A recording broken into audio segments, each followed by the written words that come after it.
Hello to all our community members. Mission IAS PCS में आपका स्वागत है। हम लोग गवर्नेंस के टॉपिक को डिस्कस कर रहे थे और अब तक हम लोगों ने 3 लेक्चर्स गवर्नेंस के टॉपिक पर ले लिया है। ये हमारा चौथा लेक्चर होगा। Let's start with the lecture series. Let's move to our topic that is foreign contribution regulation act 2010। ठीक है, और इसको 2020 में अमेंड भी किया गया है। और वैसे अगर हम बात करें फॉरेन कंट्रीब्यूशन रेगुलेशन एक्ट, इसको लाने की क्यों ज़रूरत पड़ेगी, तो आप समझिए कि बहुत सारे NGOs हमारे जो देश में ऑपरेट करते हैं उसको फंडिंग आती कहाँ से।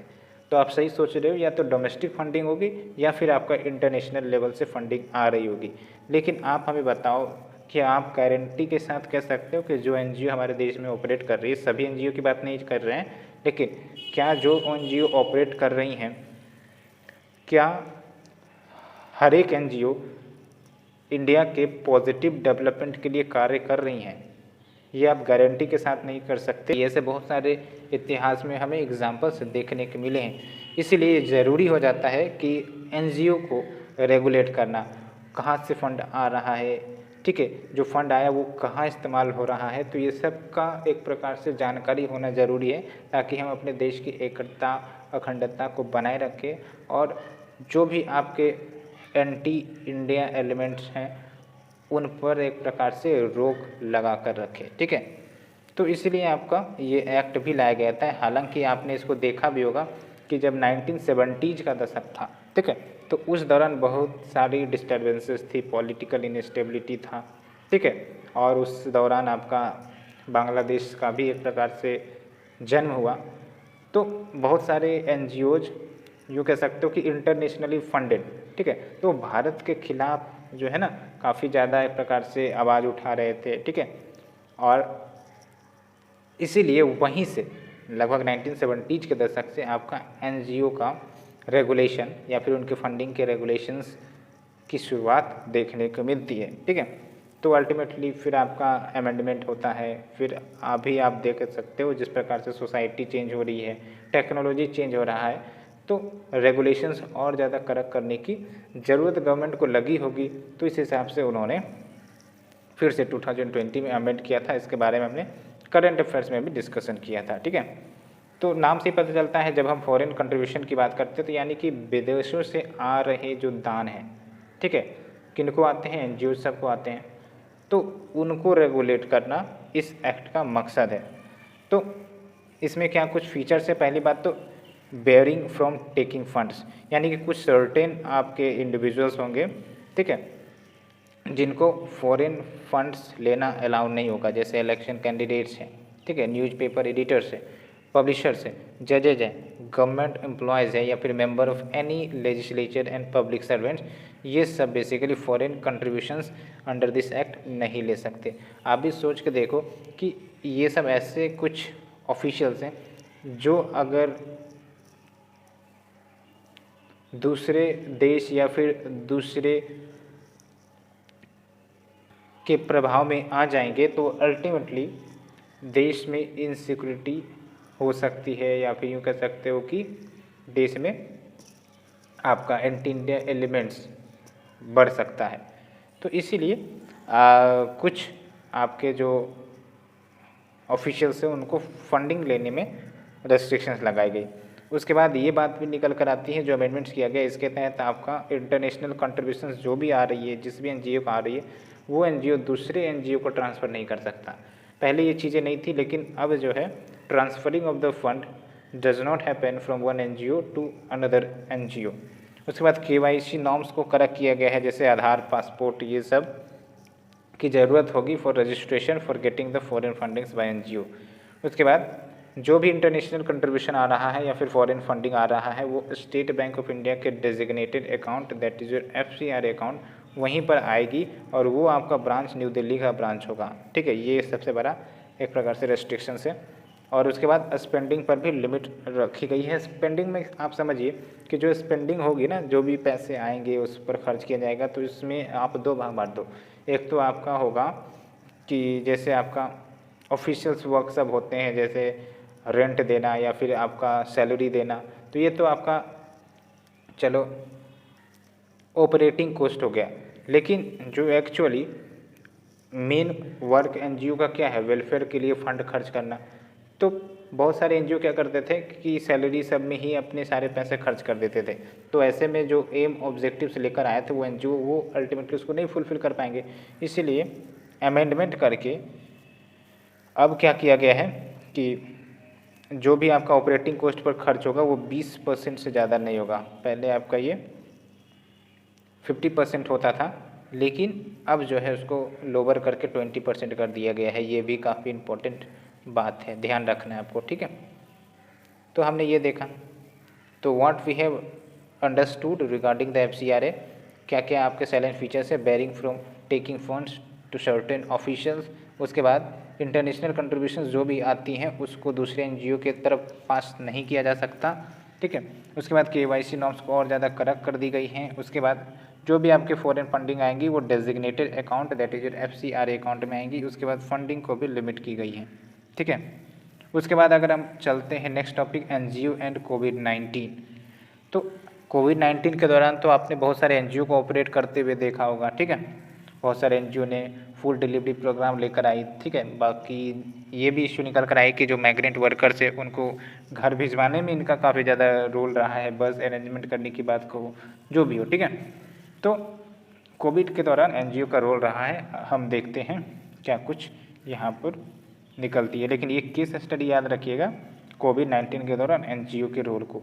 तो अल्टीमेटली गवर्नमेंट तो अपना जो काम कर रही थी वो तो कर ही रही थी कोरोना वायरस से डील करने के लिए, लेकिन लॉकडाउन जब हुआ, ठीक है, फिजिकल डिस्टेंसिंग मेजर्स सब अपनाए गए, तो अल्टीमेटली लोग तो अपने घरों में आ गए, ठीक है, वो कहीं गए नहीं। तो जो भी एनजीओ सब थे, ठीक है, उनको भी ये दिक्कतें आने लगी, बिकॉज ये भी अपने आप को मोबिलाइज नहीं कर पा रहे थे। जो भी उन्होंने प्लानिंग कर रखी थी वो भी प्लानिंग इम्प्लीमेंट नहीं हो रही थी। तो एनजीओ में भी एक प्रकार से परिवर्तन आया, from physical help to online help या ऑनलाइन वर्क। इस ट्रांसफॉर्मेशन को हमें देखने को मिला, ठीक है। और ये जो आपका क्राइसिस है अल्टीमेटली एक प्रकार से new forms of civic mobilisation को भी लेकर आई। कैसे? बिकॉज ड्यूरिंग द कोविड-19 ये जो आपके एनजीओ है उन्होंने जो गैप्स है उसको फिल करने का प्रयास किया, which was created due to the lack of delivery of services by the government in providing the essential services, ठीक है। जैसे माइग्रेंट वर्कर का इश्यू आपने देखा होगा। उसके बाद इन्होंने इन्फॉर्मेशन अबाउट द वायरसेस, उन सब के बारे में जानकारी देने में अल्टीमेटली काफ़ी ज़्यादा मदद किया। और जो भी आपके एनजीओ थे उन्होंने बिजनेसेस, पब्लिक अथॉरिटीज़ सबसे बातचीत की, यूँ कहो कि एक प्रकार से कोऑर्डिनेशन किया to support local communities which was strapped for economic relief, ताकि इनको इकोनॉमिक रिलीफ मिले और अल्टीमेटली लोकल कम्युनिटी को इकोनॉमिक इश्यू ना फेस करनी पड़े, ठीक है।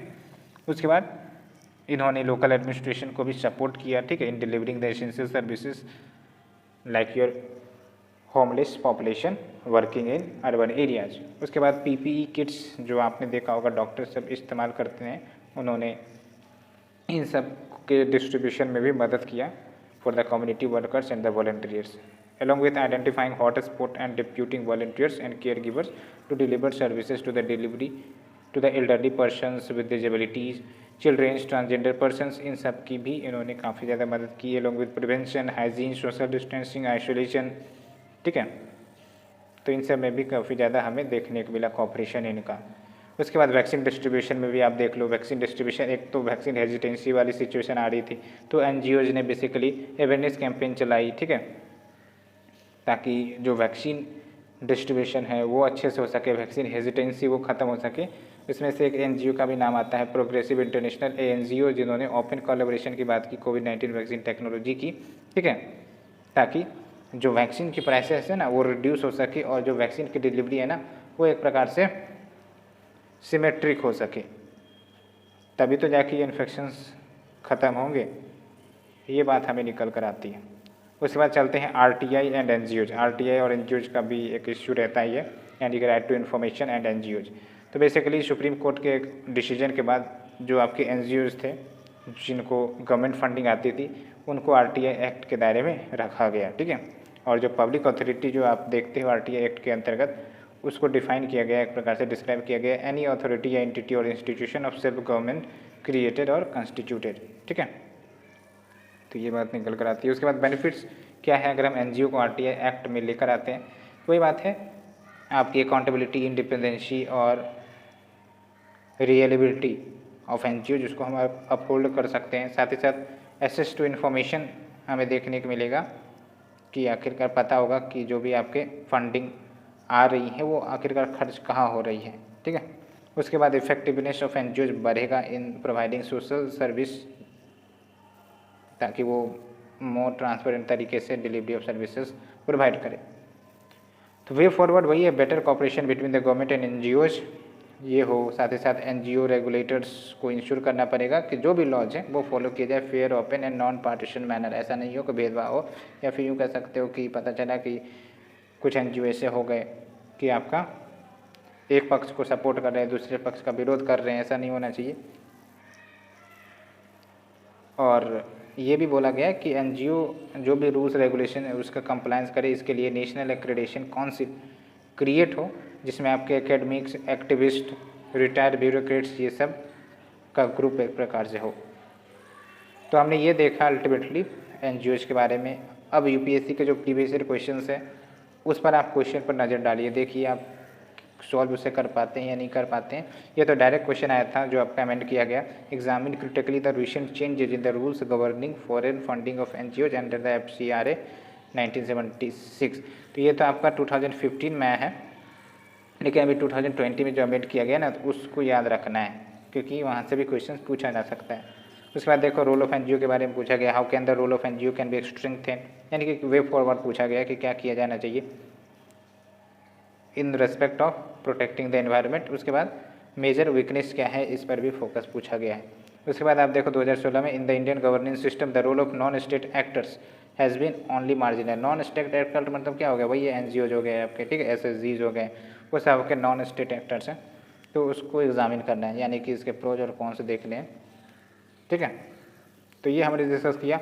अब चलते हैं हम self help group. Self help group भी एक प्रकार से ग्रुप ऑफ पीपल ही है जो एक साथ आते हैं और अल्टीमेटली पैसे मोबिलाइज करते हैं, फिर वो अपने मेंबर्स की मदद करते हैं, चाहे बिजनेस खोलने में हो, ठीक है। तो ये होते हैं आपके सेल्फ हेल्प ग्रुप। तो अगर हम बात करें सेल्फ हेल्प ग्रुप की, तो बेसिकली सेल्फ गवर्नमेंट साथ ही साथ peer controlled information group of people होता है, जिसमें सोशियो इकोनॉमिक बैकग्राउंड लोगों की लगभग सिमिलर होती है और इनका डिज़ायर होता है कि एक प्रकार से कॉमन टास्क हमें कलेक्टिवली परफॉर्म करना है।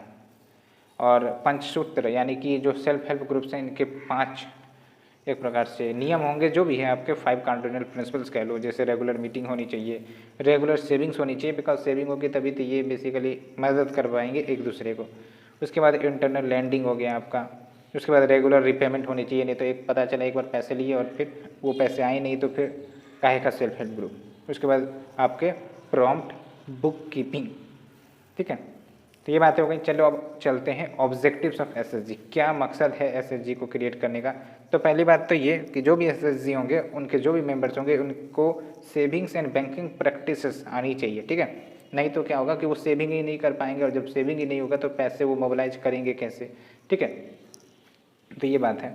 उसके बाद जो भी आपके मेंबर्स हैं SSG के, ठीक है, उनको प्रोटेक्ट करना अगेंस्ट फाइनेंशियल, टेक्नोलॉजिकल या फिर moral threats, along with allow for the use of loan for constructive purposes, कि जो भी पैसे इकट्ठा हुए हैं लोन देना है लेट्स से कि मेंबर को, तो लोन दिए जाए इन द सेंस कि वो लोन जो है ना कंस्ट्रक्टिव पर्पसेस के लिए हो, कोई बिजनेस एक्सपेंशन हो, ठीक है, इस सेंस में।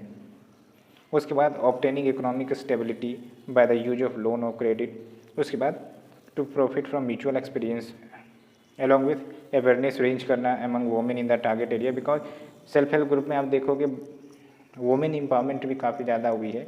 वो इसलिए क्योंकि बहुत सारे self help group exclusively women होते हैं, तो वो ज़्यादा से ज़्यादा सोशली मोबिलाइज हो पाती हैं, सोशली एम्पावर्ड हो पाती हैं, सोशली इंटरेक्टिव हो पाती हैं, ठीक है। तो ये काफ़ी इंपॉर्टेंट बात है।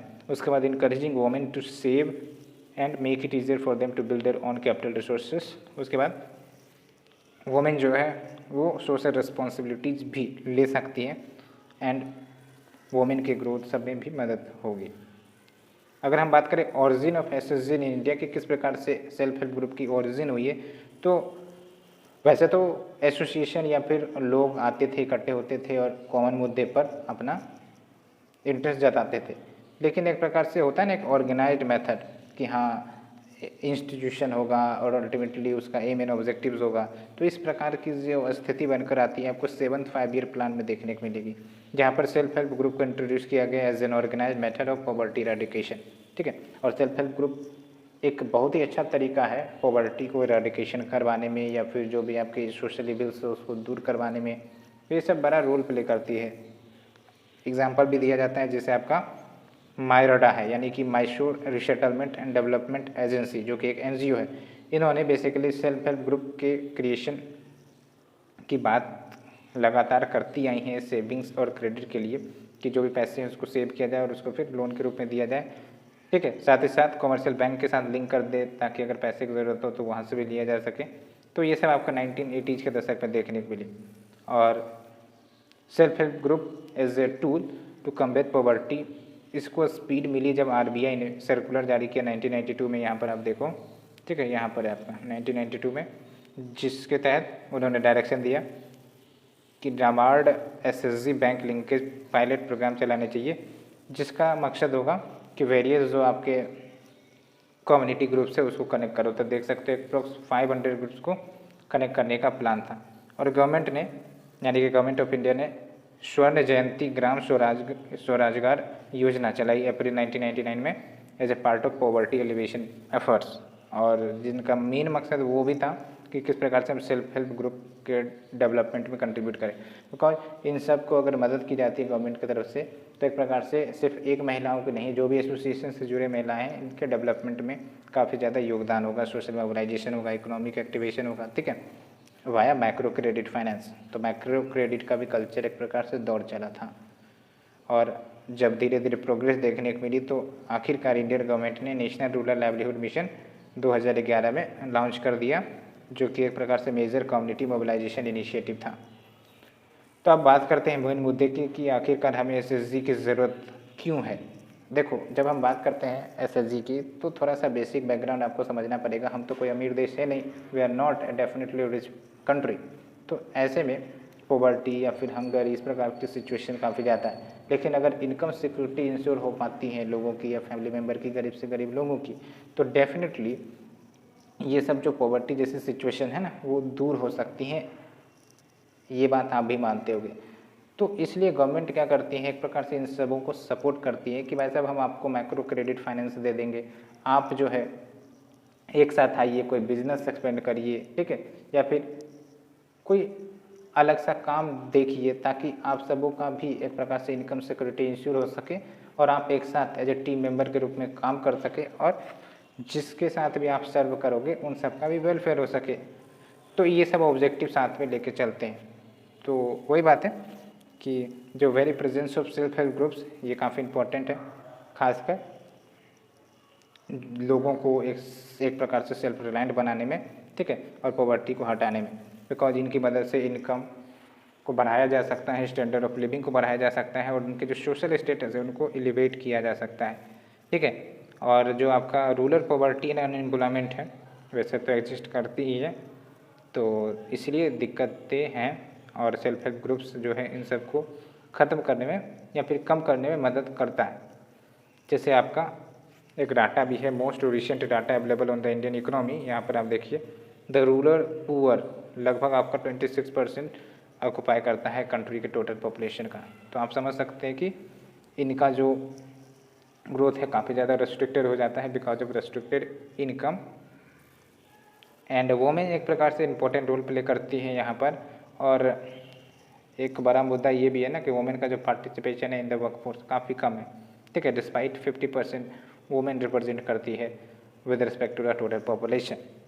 ठीक है, तो ये बात है। तो वोमेन को भी अगर पैसे आते हैं लेट से, वो भी एम्पावर होती है, तो जो भी पैसे वो खर्च करेंगी अपने फैमिली के मेंटेनेंस के लिए या फिर बच्चे के एजुकेशन में, तो इससे और ज़्यादा लाभ होगा सोसाइटी को, और तुरंत इम्पैक्ट देखने को मिलेगा बहुत सारे डायमेंशंस के ऊपर।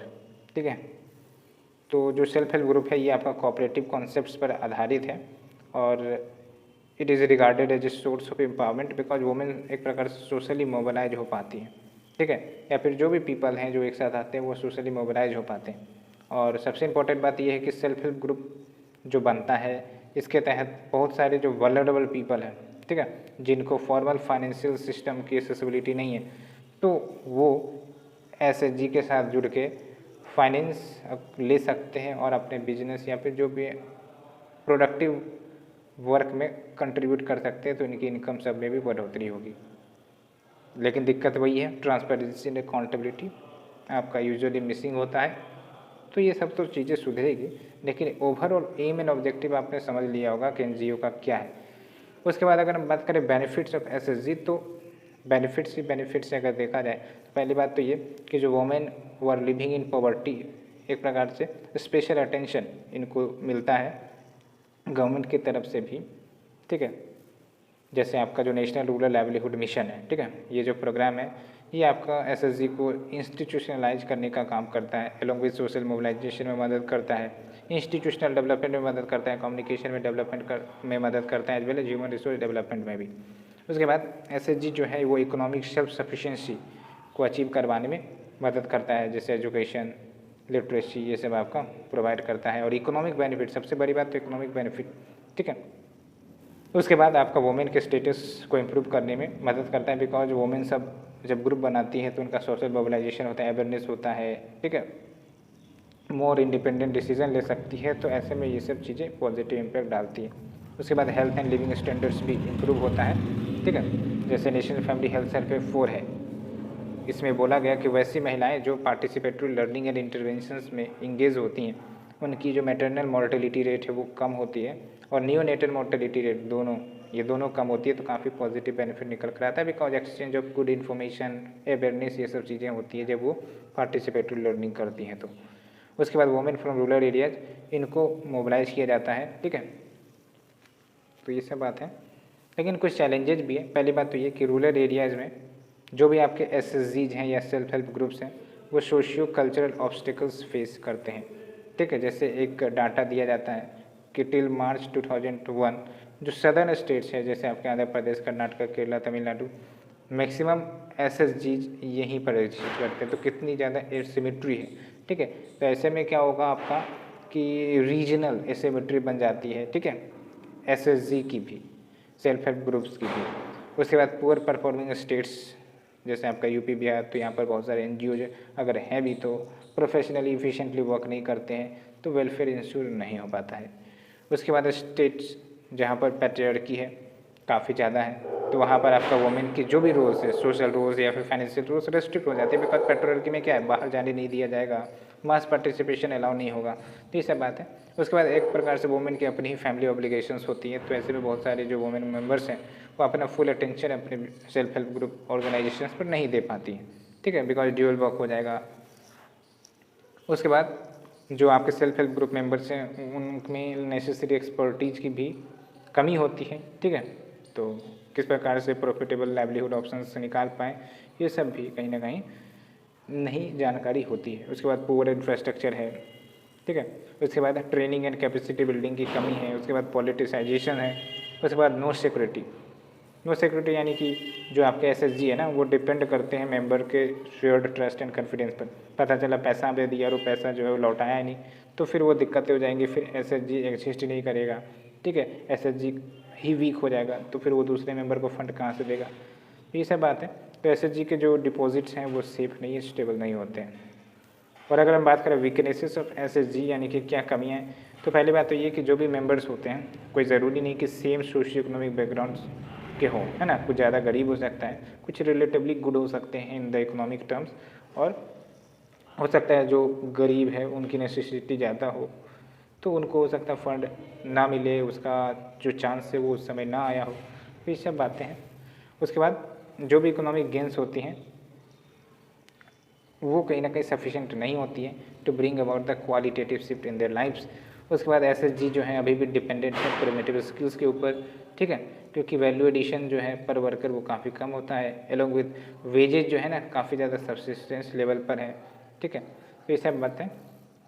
और पुअर अकाउंटिंग प्रैक्टिसेस यानी कि पैसा कहाँ गया, कितना लौट कर आया, इन सब की जो भी अकाउंटिंग मेंटेनेंस होनी चाहिए वो सही नहीं होती, वो तो ऐसे में फंड मिस अप्रोप्रिएशन भी हो जाता है। ठीक है, तो ये हमने देखा। और साथ ही साथ they don't have their money और the means to sell their product. Let's say कि कोई एसएचजी ने मिलकर एक बिजनेस तैयार किया, ठीक है, कोई प्रोडक्ट बेच रहा है, अब उसकी मार्केटिंग तो करनी है ना, तो मार्केटिंग में भी पैसे लगेंगे, तो अल्टीमेटली वो पैसे की कमी पड़ जाती है, तो they do not have the money और the means to sell their products. तो ये बात है। तो क्या मेजर्स लिए जाने चाहिए टू मेक एसएचजी इफेक्टिव? तो पहली बात तो ये कि गवर्नमेंट को भी इन्वॉल्व होना पड़ेगा कि वो फैसिलिटेटर एंड प्रमोटर के रूप में एक्ट करे और एक कंडीशिव एटमोसफेयर क्रिएट करे फॉर द एसएचजीज मूवमेंट, ग्रोथ एंड डेवलपमेंट। उसके बाद नंबर ऑफ एसएचजीज को बढ़ा दिया जाए, यानी कि सेल्फ हेल्प ग्रुप्स की संख्या को बढ़ा दे उन जगहों पर जहाँ पर क्रेडिट सुविधाएँ काफ़ी ज़्यादा कम हैं। तो ऐसे में क्या होगा कि उन जगहों पर क्रेडिट एबिलिटी होने लगेगी और ऐसे में जो भी आपके बिजनेस करने हैं वल्नरेबल सेक्शंस को या फिर क्रेडिट की ज़रूरत है तो वो मिलेंगे, तो बिजनेस एक्सपेंशन होगा, आइडियाज़ डेवलपमेंट होगा। ठीक है, जैसे मध्य प्रदेश, राजस्थान सबके नाम लिए जाते हैं। उसके बाद आपका rapid expansion of financial infrastructure, जो भी फाइनेंशियल इंफ्रास्ट्रक्चर है जैसे नाबार्ड सब है, ठीक है, उसका एक्सपेंशन किया जाए, as well as comprehensive IT enable connectivity and capacity building initiatives, ये सब आपको इम्प्लीमेंट किए जाने चाहिए। उसके बाद सेल्फ हेल्प ग्रुप्स को एक्सटेंड किया जाए अर्बन या फिर पेरी अर्बन एरियाज़ में, बिकॉज अर्बनाइजेशन काफ़ी ज़्यादा तेज़ी से बढ़ रहा है, तो बहुत सारे पीपल जो है फाइनेंशियली एक्सक्लूडेड है, तो ऐसे में ये एसएचजी जिनकी मदद कर सकता है, ठीक है, अर्बन पुअर की मदद कर सकता है टू जनरेट इनकम। उसके बाद मॉनिटरिंग करनी पड़ेगी हर एक स्टेट में, ठीक है, जैसे बोला जाता है separate SHG monitoring cell create की जानी चाहिए ब्लॉक लेवल पर या डिस्ट्रिक्ट लेवल पर, ठीक है, और जो भी क्वांटिटेटिव या फिर क्वालिटेटिव डाटा है उसको कलेक्ट किया जाए इन सेल के द्वारा, ताकि बेटर प्रोविजंस का इम्प्लीमेंटेशन हो। उसके बाद कॉमर्शियल बैंक्स और नाबार्ड स्टेट गवर्नमेंट के साथ पार्टनरशिप करके इनोवेट करते रहे, डिज़ाइन करते रहे नए नए फाइनेंशियल प्रोडक्ट्स की, ठीक है, ताकि इनको जो फाइनेंशियल इश्यूज़ निकल कर आती है, ठीक है, फाइनेंशियल डिस्टर्बेंसेस जो इनको देखने को मिलता है वो डिस्टर्बेंसेस ना देखने को मिले और अल्टीमेटली ये अपना वेलफेयर करते रहे। तो इस प्रकार से हमने टोटल एनजीओज़ के रिलेटेड रेगुलेशंस और जो आपके सेल्फ हेल्प ग्रुप्स हैं उनसे रिलेटेड जो भी आपके मुद्दे हैं उसको डिस्कवर और कंप्लीट कर दिया है। बस आपको आंसर्स लिखने, बिकॉज क्वेश्चंस इजी ही आपने देखा एसएचजी के ऊपर पूछे जाते हैं, उतना ज़्यादा डिफिकल्ट नहीं, तो मुद्दे याद रखना है, बेसिक डेफिनेशन एसएचजी के बारे में आपको ध्यान रखना है, साथ ही साथ आपके कुछ जो पॉजिटिव्स है एसएचजी और इसका एक प्रकार से ट्रैक रिकॉर्ड तैयार कर लेना है कि अभी तक एसएचजी ने क्या क्या अचीवमेंट किया है। तो डिफरेंट सेक्टर्स के कुछ कुछ एग्जाम्पल्स याद रख लो, बिकॉज ट्रैक करने के लिए पूछ सकता है, ठीक है, tracking the success of the NGOs, और उसमें कुछ निगेटिव्स भी लिख दोगे कि हाँ क्या खामियाँ अभी भी है। यहाँ पर तो हमने देख लिया ना, बेनिफिट्स देखा, उसके बाद need of self help groups इसके बारे में देखा, ओरिजिन के बारे में चलो नहीं पूछेगा, लेकिन ऑब्जेक्टिव ध्यान रखना है, पंचसूत्र आपको याद रखना है और इसको आप डायग्राम के माध्यम से रिप्रेजेंट करवा भी सकते हो पंचसूत्र को। तो ये हमने देखा, ठीक है, तो बेनिफिट्स एसएचजी हो गया, चैलेंजेस क्या है वो हमने देखा और वीकनेसेस एसएचजी ये भी देखा, ठीक है। अब हम next topic, next lecture series discuss करेंगे ई शक्ति प्रोजेक्ट जो नाबार्ड का है, ठीक है। तो अब हम तेज़ी से इसको कंप्लीट करने का प्रयास करेंगे, बिकॉज देख सकते हैं आप लगभग 25 पेज तो आपके कंप्लीट हो गए हैं, अब बचा 50 पेज और वो भी कंप्लीट हो जाएगा, चिंता करने की कोई ज़रूरत नहीं है, बस आपको लगे रहना है, बने रहना है। तब तक के लिए आप हमें आज़ादी दे जाने के लिए now we let's go. Thank you friend, thank you very much. Subscribe करना बिल्कुल ना भूलें, थैंक यू।